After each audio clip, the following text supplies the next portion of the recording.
It's Lukas from the Life Show, the channel for vegan fitness recipes and tips. And today is all about helping you save time in the kitchen. Because let's face it, we don't have time to spend all day in the kitchen cooking. And that's what today's tips are all about. And if you like them, please leave a like and a comment below, subscribe to the channel, and let's get started. I already mentioned that one of the benefits of meal prepping is to save time. And now you're going to learn additional tips on how to save even more time. And the first tip is to make a plan. That really ties in with the previous video, because making a plan is probably the most essential part of your meal prep. You want to know exactly what you're going to cook, how long it will take, and what ingredients you need to buy. And that way you can jump right into the prepping and the cooking part, and you know exactly what to do. Now I'm always dividing the meal prep into two parts. The first is the preparation, and the second is the actual cooking.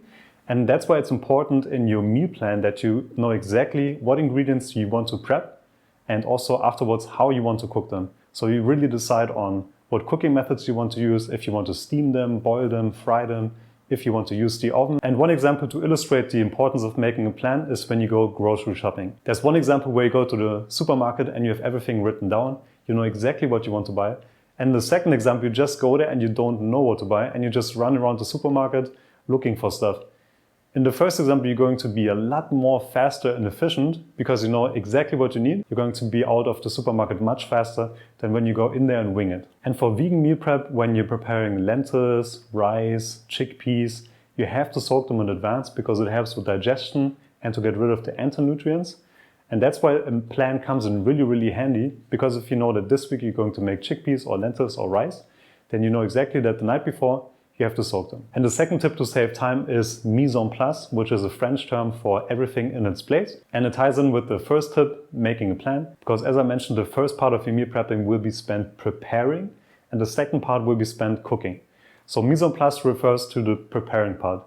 You want to prepare all of the different ingredients first, and then have them prepared in little bowls, and then group them together. So for example, if you know that you need all of these ingredients to make a sauce, to make hummus, you need these ingredients to make the tofu, then just prepare them first, cut all of the vegetables, put them in little bowls, and then group them together. And then once it comes to the actual cooking part, you can start right away. You won't forget any ingredient, and you can just add all of the different bowls for the specific recipes. And the next tip is to use all of your appliances at the same time. You probably have a stove, usually with 4 burners. Maybe you have a rice cooker, a steamer, a blender, an oven. And the way to save time is to use all of them simultaneously. And that's also where things like a rice cooker or a steamer come in super handy, because they're the type of things like an oven where you can just put it in, set it and forget it, and then 30 minutes later it's ready. And the cool thing is, if you have 4 burners, if you have your oven, that's basically 5 or 6 recipes that you can make already. Then you have your rice cooker, you have your steamer, your blender, where you're going to prepare all of your sauces. And that we can prepare up to 10 different things at the same time. And tying in with the previous tip is to vary the degrees of active involvement. And what I mean by that is that if you use all of your appliances at the same time, and you would have to be actively involved in every single step, then that would be super, super overwhelming, confusing. And that's why it's important to have various degrees of active involvement. For example, if you put something into the oven, you only set the timer for 30 or 40 minutes, and you just forget about it. If you cook the rice in the rice cooker, you only add the rice in the water, and then 20 minutes later you have perfect rice. Same with the steamer. When it comes to frying, you're usually a little bit more actively involved. And especially when it comes to your blender or food processor and you're making your sauces, you always have to pay close attention and you're actively involved. And that's why it's important, if you want to maximize your time and not be overwhelmed and stressed out, that you have different recipes where you're really, really actively engaged, and some where you just set it and forget it. And the next tip to save time would be to get a rice cooker, because these are one of the coolest appliances.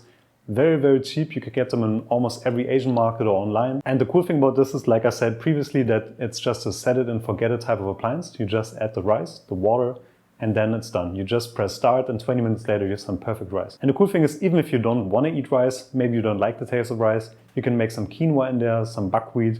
You can even use it for your lentils. Now this rice cooker, for example, I got it for 15 euros, and it can prepare rice for up to 5 days in advance. I personally don't actually enjoy making rice in advance for a couple of days, because while the goal with meal prepping is to save time, the taste should also be very important. And the cool thing about a rice cooker is that if you go to work, for example, in the morning, when you make your coffee, you can just add some rice, you can add some water, and then 20-30 minutes later, while you're cooking, while you're drinking your coffee, the rice is ready. And then every single day you can enjoy some fresh rice. And the next tip is to always soak your lentils, beans and rice, because once they are soaked, they cook a lot faster than when you use the dried version. And not only that, it also minimizes the amount of anti-nutrients, so you can digest them a lot easier. You're going to learn more about the benefits of soaking beans and legumes later on in this course. And the next tip to save time is to use a mandolin or grater, because if you're new to cooking, the cutting part can take a lot of time, especially when you're cutting something like carrots or cucumbers.